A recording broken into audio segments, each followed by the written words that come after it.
¿Qué ha pasado con todas las personas que entraron con I-220A? Estas personas que llevan ya un tiempo, que han aplicado la residencia y le han dicho no y le han virado todo el proceso. ¿Qué está pasando? ¿Qué va a pasar? ¿Quieres decir un resumen de lo que pasó hace 2 días? Okay. Sí, yo creo que primero tenemos que hablar sobre lo que sucedió el lunes 11 de septiembre con la decisión que salió de la Junta de Apelaciones de Inmigración. Es una decisión que tenemos que analizar muy bien y considerar que tiene unos hechos muy específicos. En ese caso, un cubano había solicitado el ajuste cubano y había argumentado que la I-220A era el equivalente de un parol. La Junta de Apelaciones dijo en ese caso que él no había salido con un parol, que había salido bajo una libertad condicional, que es otro tipo de parol que hay bajo otra sección de ley que no es la misma que la ley sobre el parol humanitario. Y hace unos años atrás ya la Junta había decidido que ese tipo de parol condicional o libertad condicional no era el parol humanitario requerido para el ajuste de estatus. Okay. Y por eso llegaron a esa conclusión. En ese caso, su abogado y la persona que estaba solicitando el ajuste cubano habían hecho una concesión, una admisión de que eso era una libertad condicional. Wow. Dios. Y es aquí el punto clave. Ese caso fue decidido porque el abogado de él y la persona pidiendo la residencia estuvieron de acuerdo que sí, a él le dieron una libertad condicional. Y es el punto que tenemos que diferenciar los casos de las personas que tienen sus casos pendientes con esta decisión que llegó hace poco. Yo sé que ha sido una decisión que, bueno, en la oficina los teléfonos no paran de sonar, las personas preocupadas, hubieron personas que le dieron la residencia bajo el argumento que habíamos hecho y ahora esas decisiones o esas residencias están a riesgo de ser... ¿Eso se puede echar para atrás? Claro, y Michael puede hablar un poco más sobre ese proceso, pero muchas de estas residencias que se entregaron, si no todas, que se otorgaron por el juez, Inmigración hizo una apelación en su momento a esas residencias, bueno, esperando la decisión de este caso. Y pues lo que esperamos es que esas decisiones vuelvan a ser reviertas y el juez tenga que otra vez nuevamente mirar ese caso. Entonces, personas que ya son residentes bajo la I-220A, ¿puede ser que le quiten la residencia? A nivel de UCI, no pensamos que vaya a ser tan grande la rescisión de residencias. Lo que sucedió fue que hubo jueces que aceptaron el argumento anteriormente y dieron la residencia a la Corte de Inmigración y esos casos el gobierno los apeló. Entonces había muchos de esos casos pendientes y ahora que salió la decisión lo que esperamos es que la Junta de Apelaciones vaya a resolver negativamente y, como hizo en este caso, devolver el caso a la Corte de Inmigración. Pero yo creo que hay que mantener la esperanza porque la lucha continúa. Ese caso ahora mismo fue devuelto a la Corte para que tome una decisión nueva basada en ese precedente. Pero nosotros como abogados lo que vamos a tratar de hacer es tratar de distinguir los hechos del caso de nuestro cliente a los hechos que se presentaron en ese caso que resolvió la Junta, específicamente no conceder que la persona ha sido puesta en libertad condicional bajo esa sección de ley que ya se había interpretado como que no era el parol humanitario. Existe otra sección de ley que tiene que ver con la detención de inmigrantes que son inadmisibles a los Estados Unidos porque no tienen documentos, porque entraron sin inspección, y en esa sección de ley específicamente la Corte Suprema de Estados Unidos dijo que tienen que ser mandatoriamente detenidos, pendientes de un proceso de miedo creíble. Por eso hace años veíamos muchas personas que entraban por la frontera y pasaban por el proceso de miedo creíble y estaban detenidos por mucho tiempo. Entonces luego empezaron a liberarlos, ¿verdad?, con la I-220A. Bajo esa sección de ley el Tribunal Supremo ha dicho que la única alternativa a la detención es el parol humanitario. Entonces yo creo que lo importante de saber es que no estamos hablando de un documento, estamos hablando de un hecho legal. O sea, el parol es un hecho legal, no es el documento lo que va a determinar si la persona recibió un parol o no. Y por eso es bien importante estar atentos a los hechos del caso, poder distinguirlos de ese precedente, igualmente tener toda la información de ese cliente, todos los récords de su encuentro con la frontera para poder entonces presentar estos argumentos nuevos. Claro, entendemos que sí, van a haber pues muchas negaciones de casos que están pendientes ahora, casos que se llevaron en apelación pues van a ser devueltos a los jueces para una decisión nueva, pero si no hacemos los argumentos no podemos cambiar la ley, ¿verdad? Claro. Entonces, lo importante aquí es mantener esa esperanza, claro, sabiendo que pueden haber, ¿verdad?, esas negaciones, pero que estamos preparando los casos para apelaciones y luego litigios federales.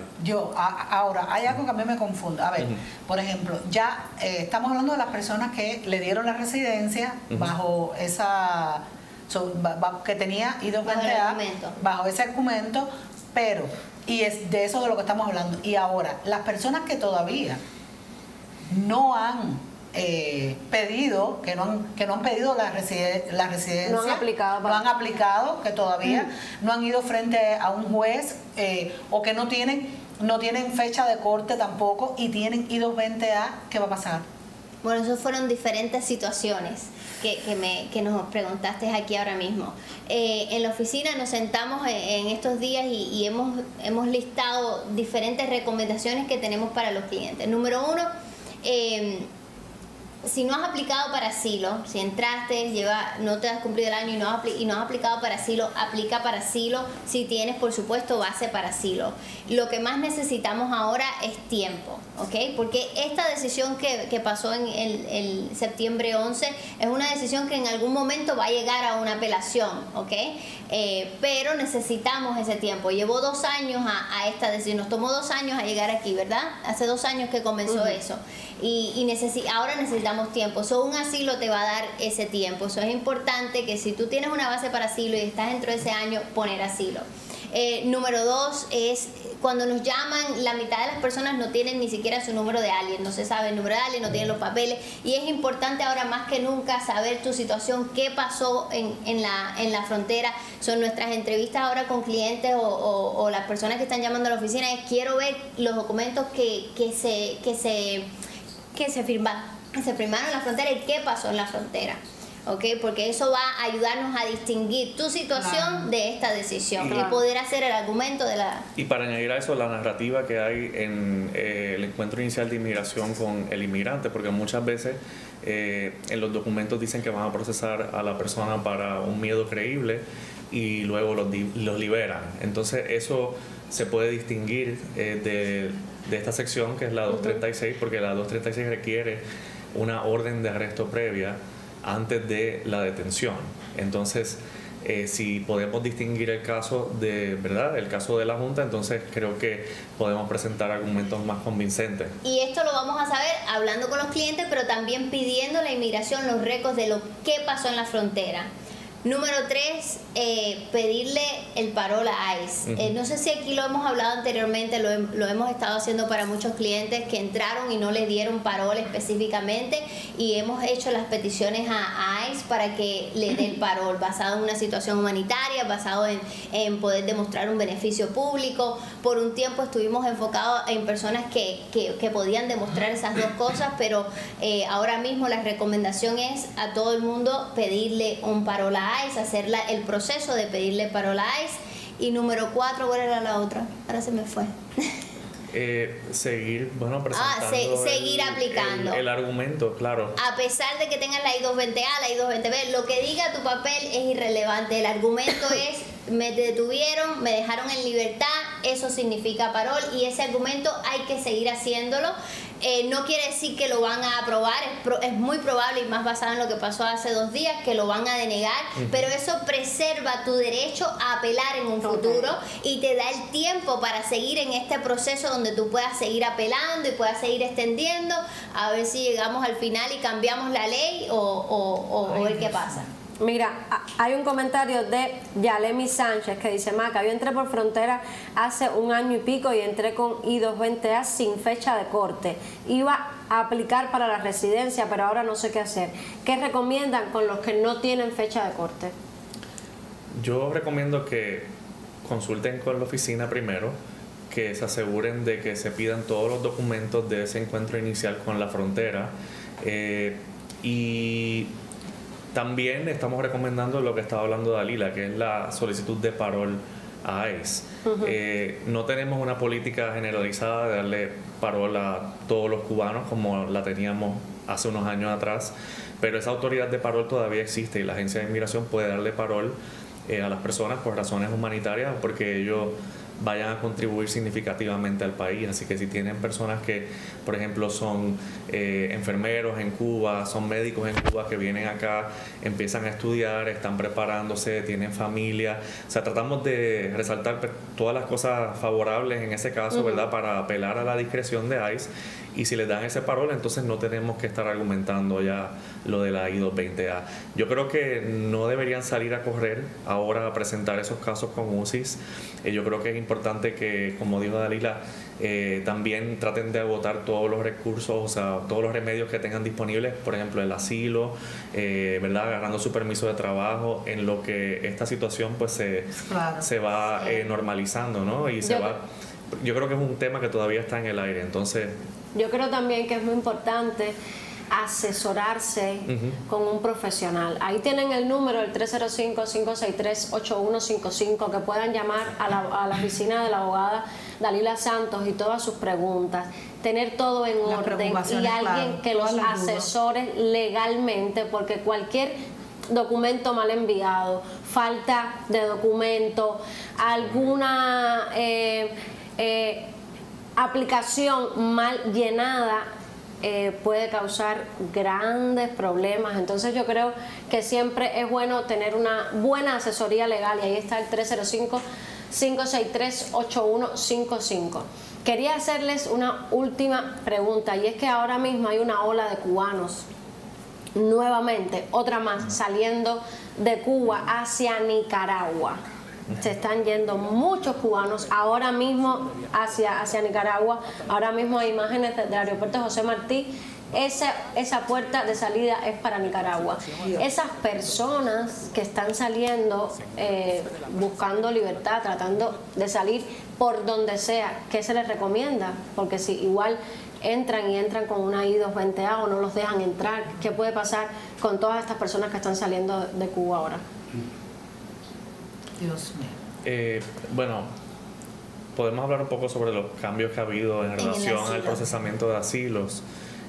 Ahora han cambiado un poco las reglas y las personas no necesariamente van a poder ser elegibles para asilo si están haciendo una entrada ilegal. Entonces creo que deben tratar de asesorarse antes de tomar esa decisión tan difícil de cruzar la frontera, y si tienen familiares aquí, pues que les ayuden para consultar con un abogado, porque ya el gobierno de Estados Unidos ha establecido ciertos puntos fuera de Estados Unidos desde donde se puede empezar a tramitar el proceso de asilo. Si no me equivoco, en Nicaragua, Colombia, Nicaragua, hay varios países actualmente donde se puede iniciar el proceso para tramitar un permiso, ¿verdad?, para venir a los Estados Unidos y pedir el asilo. Y cuando esas personas están entrando, efectivamente lo que les están dando es un parol para que puedan pedir el asilo. Entonces yo creo que deben aprovechar, orientarse sobre esa oportunidad y aprovechar esa oportunidad antes de tomar la decisión difícil de cruzar la frontera. Igualmente considerar los procesos de parol que existen actualmente para Cuba, para Nicaragua, para Venezuela, si tienen algún conocido, algún familiar aquí que les pueda ayudar como un sponsor para que puedan venir acá, porque esas personas que entran con ese parol al año y un día pueden presentar su aplicación de ajuste de estatus. Bueno, acá han tenido muchísima información, pero vuelvo y repito que es muy importante una buena asesoría legal. Estos temas de inmigración son bien complicados y nada más yo creo que lo entienden los abogados. Exactamente. Nadie más le puede dar, por favor no se dejen guiar por cualquier persona que venga y le diga cualquier cosa. El abogado es la persona que sabe en qué situación estás y qué es lo que hay que hacer. Ahí está el número 305-563-8155, es el número de teléfono de la oficina de la abogada Dalila Santos. Puedes llamar para personas que están acá, como estaba explicando el abogado, personas que están acá, que tienen sus familiares que quieren salir cruzando fronteras, deben llamar para informarse, para que no pierdan su dinero, para que no se arriesguen, para que no arriesguen su vida, y estar informado de realmente qué deben hacer, cómo asesorarse, como muchas personas que están ahora mismo con la I-220A que no saben qué hacer.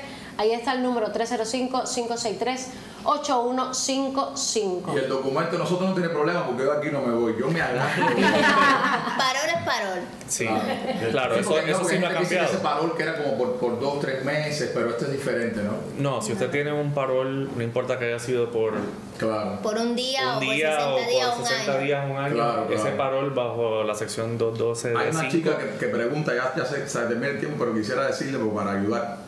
Dice, en McAllen, Texas, todo el que entró con parol por 2 meses se lo recogieron y le dieron I-220A.